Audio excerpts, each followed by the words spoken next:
আওয়ামী লীগ সরকারের সঙ্গে ভারতের সব গোপন চুক্তি জনসম্মুখে প্রকাশের দাবি জানিয়েছেন বৈষম্যবিরোধী ছাত্র আন্দোলনের আহ্বায়ক হাসনাত আব্দুল্লাহ। ৩ নভেম্বর মঙ্গলবার সন্ধ্যায় প্রধান উপদেষ্টা অধ্যাপক ডক্টর মোহাম্মদ ইউনূসের সঙ্গে বৈঠকের পর সাংবাদিকদের কাছে এই আহ্বান জানান তিনি। হাসনাত আব্দুল্লাহ বলেন, ভারত এতদিন বাংলাদেশকে আওয়ামী লীগের চোখ দিয়ে দেখেছে।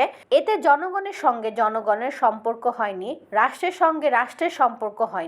আমরা প্রধান উপদেষ্টাকে বলেছি, ভারতের জনগণের সঙ্গে আমাদের দেশের জনগণের বিমাতা সুলভ সম্পর্ক নেই। ভারতের সঙ্গে সম্পর্ক যেন জনগণের সঙ্গে জনগণের এবং রাষ্ট্রের সঙ্গে রাষ্ট্রের হয় সে বিষয়ে আহ্বান জানান তিনি। ভারতের সঙ্গে যেসব চুক্তি হয়েছে সেগুলো প্রকাশের দাবি জানানো হয়েছে বলে জানিয়ে হাসনাত আব্দুল্লাহ বলেন, আমরা বলেছি ভারত সরকারের সঙ্গে বিগত ফ্যাসিস্ট সরকারের যে সম্পর্ক ছিল, যে চুক্তিগুলো হয়েছে সেগুলো যেন প্রকাশ করা হয়। ফেলানী হত্যা সহ সীমান্তের সব হত্যার বিচার নিশ্চিত করার ব্যবস্থা করতে হবে। পানির ন্যায্য হিস্যা বাস্তবায়ন করতে হবে।